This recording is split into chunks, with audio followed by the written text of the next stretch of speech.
俺のいないそっちの生活はどう？俺は両親と温泉旅行満喫中。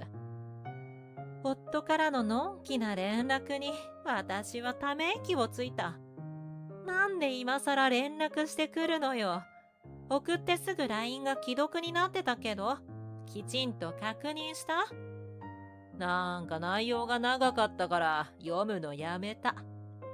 あれだけ大事なことが書いてあるのに、目を通していないことに呆れて物が言えない。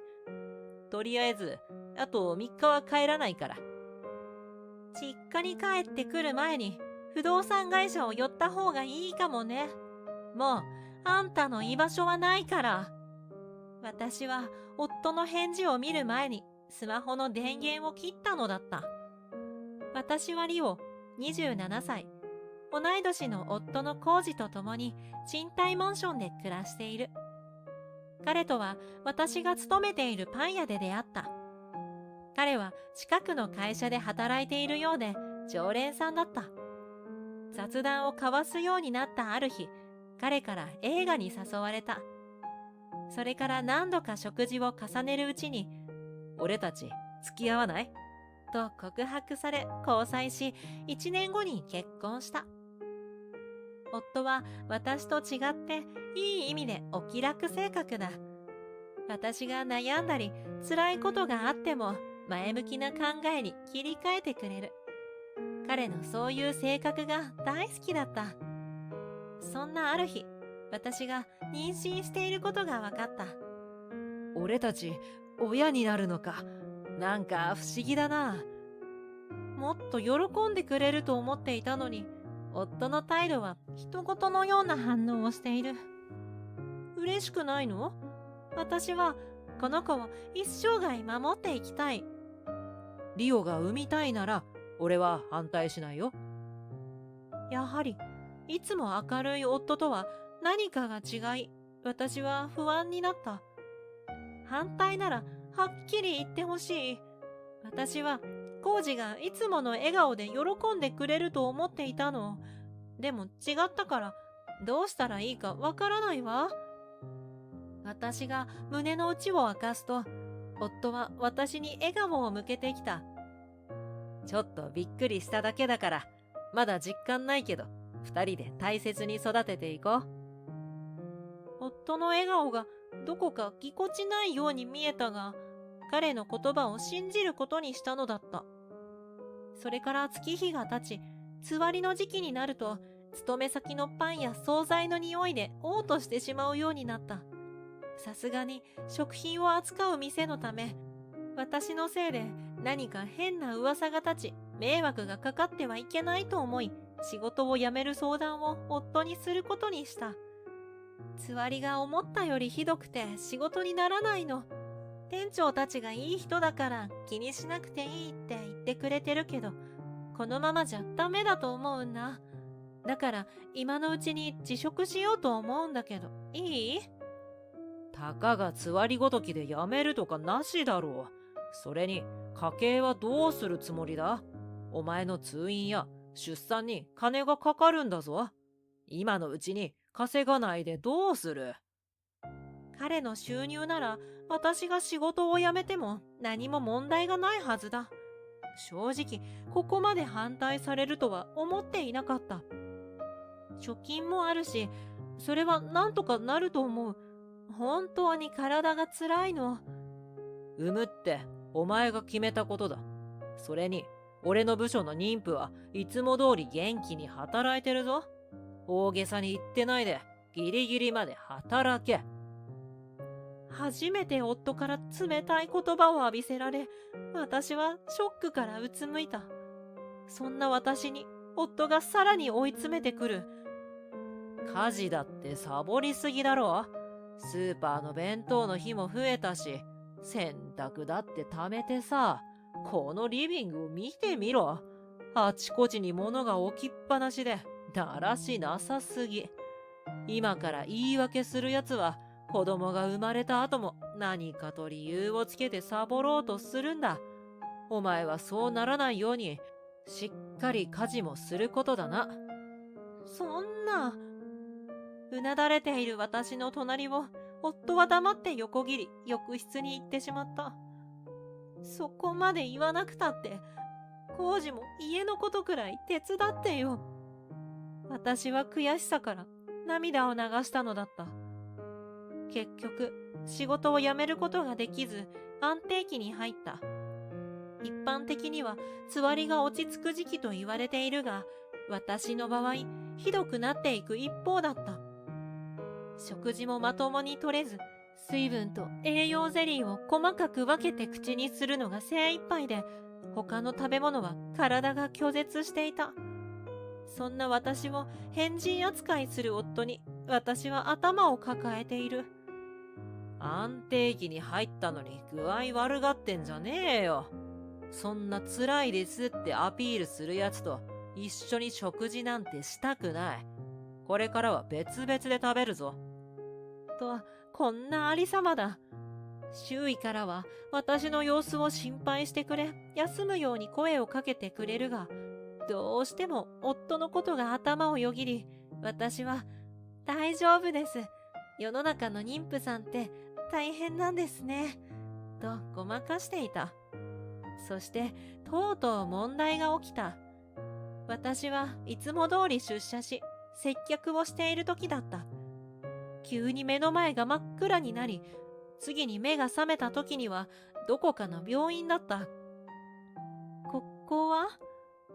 私が小さく一言つぶやくと、義母の慌てた顔が視界に飛び込んできた。よかった。本当に目が覚めてよかった。涙ぐみながら義母がナースコールを鳴らすと、看護師が先に駆けつけ、いろいろと質問されている間に、病室に医師が訪れた。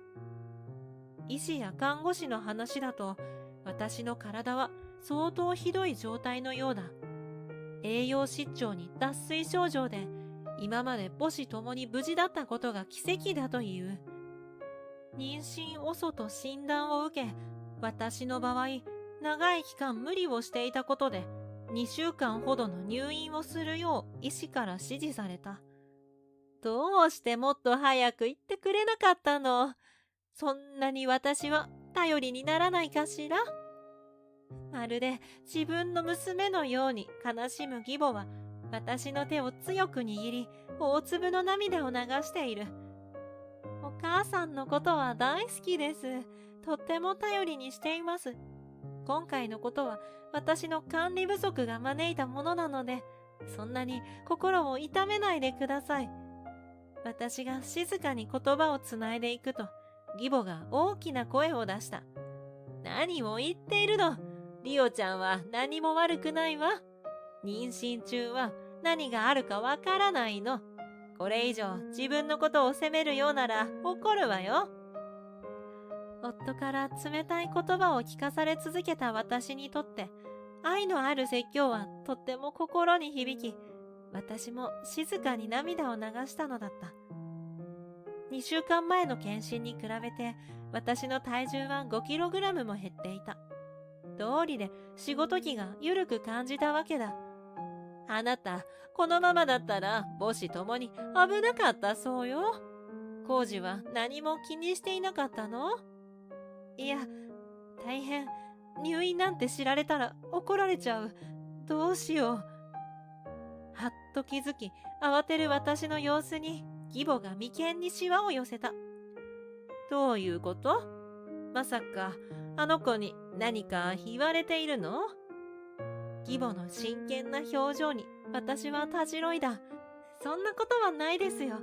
いつも優しくしてくれて、家事も手伝ってくれますし、仕事を続けていたのはお腹の子にいっぱい好きなものを買ってあげたいからで、私は義母に精一杯の嘘をついた。自分の息子がひどく言われるのは誰だって嫌だろう。だが義母は納得せず私を問い詰めてくる。本当のことを話してちょうだい。お腹の子のためにも。私は根負けし、これまでの生活について正直に全てを話すことにした。話が進んでいくうちに、義母の顔が鬼の形相に変わっていく。あの具足がふざけんじゃないわよ。私と夫で説教してやるから安心してちょうだい。力強く私の両肩をつかむ義母に、私はやっと心を許せる強い味方ができたと安心できた。リオちゃんが目を覚ます前に何度もコウジに連絡してるんだけど、全く返事がないの。電話もコール途中に切られるのよ。どこで何をしてるのかしら。何か聞いてる？いいえ、ここ最近雰囲気が悪かったので、会話も連絡も減っていました。一緒に食事しないと言われてからは、工事は外食で済ませて帰宅も深夜なんです。私の発言に義母は大きくため息をつき呆れている。本当に息子がごめんね。入院することだし、いろいろと必要よね。嫌じゃなければ私が必要なものを取りに家に上がらせてもらってもいいかしら。遠慮気味に訪ねてくる義母に私は頭を下げた。全く嫌じゃないです。お言葉に甘えさせてもらいます。私は頭を上げ、にこりと微笑むと、義母もとても優しい笑みを浮かべてくれた。その後、私は必要なものを書いたメモと家鍵を義母に渡し、その日は眠りについたのだった。入院中は義母が毎日面会に来てくれ、私のために動き回ってくれた。その反面、未だに夫からの連絡も病院に来ることもない。私からも何度も工事に連絡を入れてるんだけど、すべて無視なの。家に上がらせてもらうたびに思うんだけど、なんか不自然に家の中が綺麗なのよね。今日なんて見慣れない髪留めがテーブルの上にあったの。もしかしたらあの子、女を連れ込んでるかもしれないわ。なんとなく彼が浮気してると思っていました。妊娠すると浮気されやすいって何かで読んだけど、まさか自分がこんな目に遭うなんて最悪です。入院初日以来、義母との距離が以前よりも縮まった私たちは変に隠すことをやめた。そのおかげか、義母というより友人のような仲に発展している。お父さんと話したんだけど、もしよければ一緒に住まない？え？突然の申し入れに私はびっくりした。家に帰ってもまた同じことの繰り返しになりそうで心配なの。工事のことは私とお父さんで対処するから考えてみてほしいな。確かに義母の言う通り、自宅に帰ると夫からの罵声を聞き続け、体を休めることができないかもしれない。私はもう少しだけ考える時間をもらうことにした。一人で決められないため、夫に連絡するも全く反応がない。とりあえず LINE で同居について送ると、その日にそれがいいと一言だけ返信が来ていた。それ以外、私が何を送ろうとも LINE に既読がつくだけで、返信は全くなかったのだった。その日の午後、お見舞いに来た義母に夫から連絡があったことを伝えた。こんな一言しか返してこないなんてふざけるなって話よね。この時期なら引っ越し業者も忙しくないだろうし、私が立ち会いして入院中に荷物を運んでおく？その方が助かります。何から何までありがとうございます。義母の優しさには頭が上がらない。とりあえず荷造りも任せられる業者を選んでおくからね。箱にもどこにあったものが入っているか書いておくから、退院後にゆっくり荷ほどきして赤ちゃんを迎えられる準備も進めていきましょうか。私は大きくうなずき、義母に家のことを頼むことにしたのだった。それから1週間後、私は無事に退院し、義実家に帰宅した。家に着くとびっくりの連続だった。私と生まれてくる赤ちゃんのために個室を用意してくれており、大きな家具は組み立て終わっており、すぐにでも横になれる環境を整えてくれている。本当にありがとうございます。これからもよろしくお願いします。何をかしこまってるのよ。もうここはあなたの家でもあるのよ。娘同然と思っている私たちが勝手にしていることだから気にしないで。本当にこの人たちが私の義両親でよかったと心から思ったのだった。それからさらに1週間後、私と義両親はある席に出席していた。そんな時、これまで連絡が取れなかった夫から電話がかかってきた。実家の暮らしはどうだ？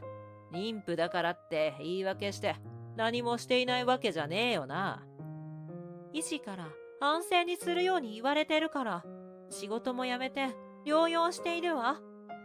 私が淡々と答えると、夫の切れている声が聞こえてくる。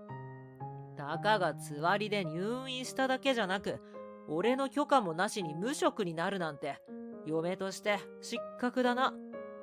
あなたこそ夫や人として失格ね。妻やお腹の子が大変だって時に今まで何をしていたの？私は彼を責めるが全く効果がない。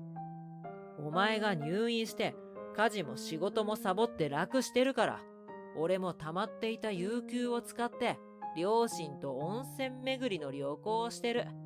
3日後に帰るから、怠けた生活もこれで最後だと思えよ。電話越しから夫の嫌な笑い以外に女の声が聞こえた気がした。そばにいる女性に代わってくれる？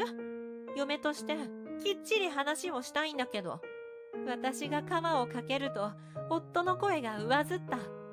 そんなやついないって。たまたま近くにいた女の声が聞こえただけだ。俺は親と一緒だって言っただろ。やば、奥さんにバレちゃうところだった。と、浮気相手の声が聞こえると、夫が声出すなってと牽制している。会話が丸い声だった。やっぱり浮気してるんじゃん。聞こえる距離で電話かけてくるなんて。それに、今はあんたの実家で同居してるのよ。全部嘘だってすぐわかるから。本当にバカね。せっかく隠してきたのに全部パーじゃねえか。まあ別にいいか。お前よりもスタイルが良くて可愛いこいつの方が俺と釣り合ってるし楽しいからな。お前とは離婚してやるから、荷物を全部まとめて家から出て行け。夫の軽い口調に腹が立ったが、私はできるだけ冷静な態度をとった。荷物ならもうないわ。あなたのものと一緒にね。帰ってきた時に不動産に寄ることはおすすめするわ。どういうことだ？お前だけが俺の実家で住むのに、なんで俺のまで運んだんだ？勝手なことをするな。不動産？夫の声が怒りで大きくなっていく。同居をする相談をしたらいいって送ってきたじゃない。お母さんに報告したらすぐに引っ越し業者を手配してくれたわよ。あのバーバー。おい、今すぐ母さんと代われ。私はたまたまこっちに向かってくる義母を見ながら夫に答えた。いいけど、お母さんもお父さんも私と法事に出ていて忙しそうよ。俺にはそんな連絡来てないぞ。間抜けな声を出す夫に私は気にせず話を続けた。今日は一昨年この世を去った義叔父の三回忌よ。きちんと LINE も入れておいたし、既読になってたから知っているのかと思ったけど。いや、なんか文が長かったから読んでない。せっかくの旅行をお前や親たちに邪魔されたくなかったし。でもさ、まだ3年経ってないのに今年やってるのおかしくね？本気で言っている夫の無知さ加減に私は驚きだ。何を言ってるの？こういうのは全部数え年でやるのよ。意味わかる？さっぱりわからん。私がため息をつくと義母に肩を叩かれ、電話を代わるよう私に訴えてきた。嘘ばっかり言いやがって、このボンクラ嘘つき女め。実の母親にそんなこと言うなんていい度胸してるじゃない。義母は私にも聞こえるようにスピーカーで話し始めた。よくも親の連絡まで無視してくれたわね。嫁とお腹の好みが危なかったのに、浮気相手との時間の方が大切だなんて、親として見過ごすことができないわね。いや、母さん、誤解なんだ。俺は出張に来ているだけで、付き添いの部下が女性なだけなんだ。決して浮気はしてないから。夫はそれっぽい言い訳を早口で話しているが、義母を騙すことはできなかった。今さら、あんたのことなんて信じないわよ。リオちゃんが入院中に家に上がらせてもらった時も、荷ほどきした時も、知らない人のものが混ざっていたのよ。すべて女物のね。嫁が入院したっていうのに放置して、浮気相手を家にあげてたなんて、この一族の恥さらしめ。夫が義母に弱いことは知っていたが、ここまでとはなんて滑稽なんだろう。でも、そいつだって悪いんだ。たかがつわりで何もかもサボって、入院までして、周囲の目を引こうとしてさ。何を言ってるの。つわりも個人差があるのよ。それなのに、無理に仕事に行かせて、家のことまで全てさせて、リオちゃんは妊娠遅だったの。本当にひどい状態だったのよ。今こうして母子ともに元気なのが奇跡なのよ。私が駆けつけた時は痩せこけて顔も唇も真っ白だった。これでもつわりごと切って言い続けるつもり？夫は何を言っていいのかわからないのか黙っている。お父さんと話をして、あなたとは関わらないことに決めました。それはやめてくれ。俺が悪かった。やっと謝罪の言葉を聞けたが、もう今さら何を言っても遅い。リオちゃんとお腹の子に謝りなさい。あんたの荷物はすべて外に置きっぱなしだから、一日も早く持って行ってちょうだい。その時、離婚届のサインも忘れずに。せめて住む場所が決まるまで追い出さないでくれ。頼む。どこまでも自分勝手な夫に、義母は無言で電話を切った。ああ、すっきりした。あともう一踏ん張りね。二人にはしっかり慰謝料を請求して悔いてもらいましょうか。お母さん、かっこよすぎ。私と義母はこれまでもやもやしていた気持ちが晴れ、笑い合ったのだった。その後、無事に法事が執り行われ、私たちが帰宅したその日の夜、3日後に帰ると言っていた夫と浮気相手が義実家を訪ねてきた。お前が妊娠する前にこの子と出会って運命を感じたんだ。ガキができる前に離婚しようと思っていたら妊娠するし、とにかく俺が悪いと思っているから追い出すのだけはやめてくれ。というか、これから赤の他人になるリオを追い出して、俺たち2人をここに住まわせてほしい。私と義母の怒りが頂点に達した時、これまで口も閉ざしてきた義父が夫と浮気相手を外に連れ出し、玄関の扉を閉めた。すると夫と女の泣き叫ぶ声が聞こえてきたかと思うと、5分後には2人で夫の荷物の入った段ボールを抱えて家から出ていく姿がリビングの窓から見えた。お父さん、相当我慢していたのよ。普段は口を出してこないけど、こういう時本当に頼りになるの。イケオジでしょ。ふふっと嬉しそうに笑う義母の横顔を見ながら、私は義両親に感謝をしたのだった。その後、しっかりと夫に記入させた離婚届を義父から渡され、次の日、私は役所に提出し、離婚が成立したのだった。その後、私は無事に元気な男の子を出産。弁護士を通して元夫に慰謝料230万円と養育費1650万円の請求をした。見事勝訴し、彼の支払いは確定。それに加え、浮気相手も私に慰謝料150万円を支払うことになった。元夫は職場でも他の女性社員に不適切な行動や言動をしていたようで、社内で誰かが告発し、左遷されただけでなく、集団控訴されている。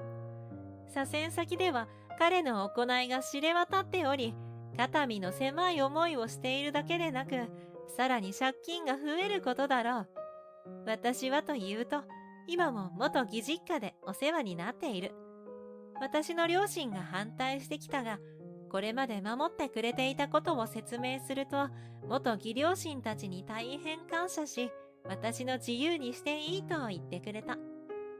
あれだけポーカーフェイスで寡黙だった元義父は、孫にメロメロで、元義母も息子のことをとても可愛がってくれている。本当に元夫の両親とは思えないほど、とてもいい人たちに囲まれて、私も息子もとても幸せです。無事に生まれてきてくれてありがとう。腕の中で気持ちよさそうに眠る我が子にこそっとつぶやく私は、この子が1歳の誕生日を迎えるときに、私の両親も交えて盛大にお祝いしようと、今から密かに計画中です。